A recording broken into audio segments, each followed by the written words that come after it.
আজ আমি বানিয়ে দেখাবো শুক্তো। আমি নিয়েছি এখানে আলু, ডাঁটা, বেগুন, কাঁচকলা, রাঙালু, করলা আর নিয়েছি বড়ি।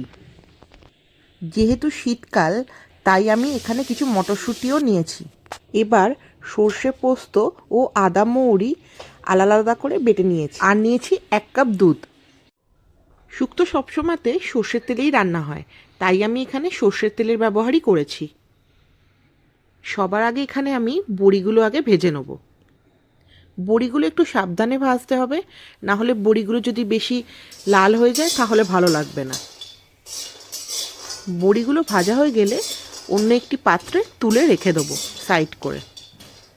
দেখুন বড়িগুলো সব তেল টেনে নিয়েছে, তাই আবার একটু তেল দিয়ে দেবো। তেল গরম হলে এক এক করে কেটে রাখা সবজিগুলো আলাদা আলাদা করে লাল করে ভেজে নেব।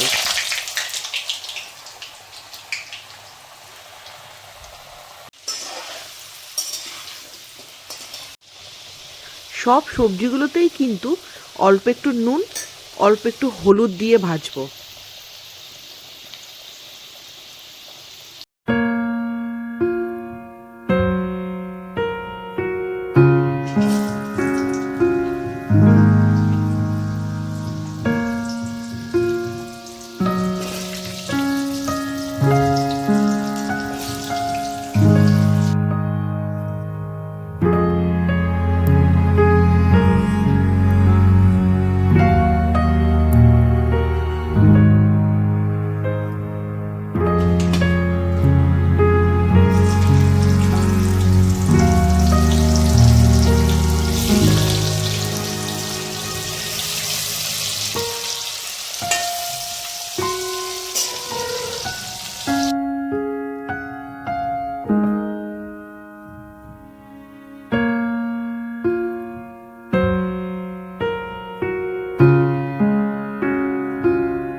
সবজিগুলো ভাজা হলে কড়াইতে আবার একটু তেল দিয়ে নেব। এবার তেলে আমি কিছু ফোড়ন দেব। হিং,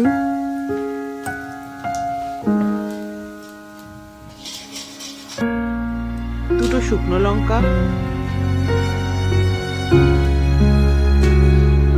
4টে তেজপাতা, দারচিনি, এলাচ, লবঙ্গ ও 5 ফোড়ন।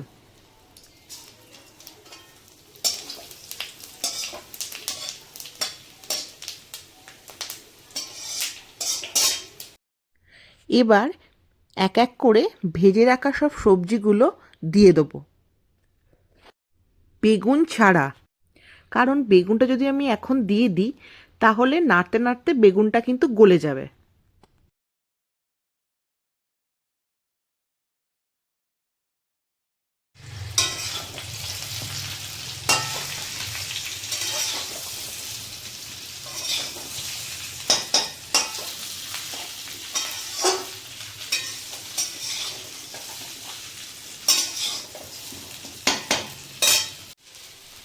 সর্ষে পোস্ত পেস্ট দিয়ে দিলাম।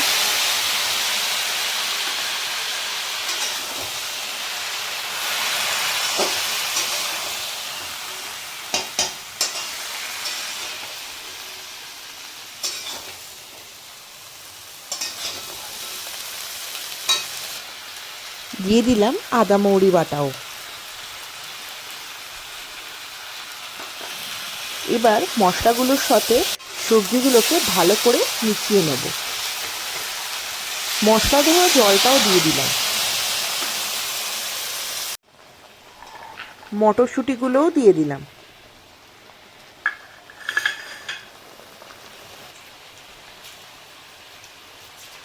স্বাদ মতো একটু চিনি দেবো। এবার বেগুন ভাজাগুলো দিয়ে দিলাম।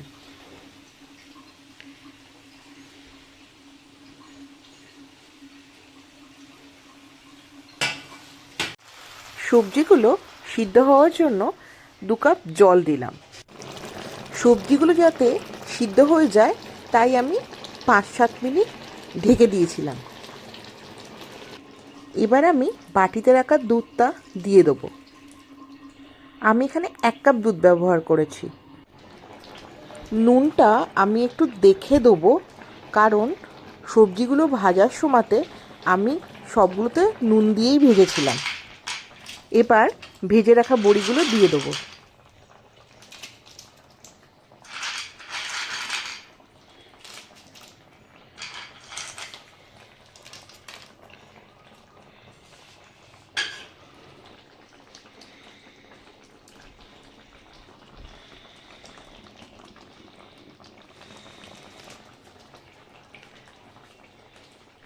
সবশেষে ঘি আর গরম মশলা দিয়ে আমি রান্নাটা শেষ করব। আমার রান্না আপনাদের কেমন লাগছে আমাকে কমেন্ট করে জানান, আর আমার চ্যানেলটাকে কিন্তু সাবস্ক্রাইব করতে ভুলবেন না।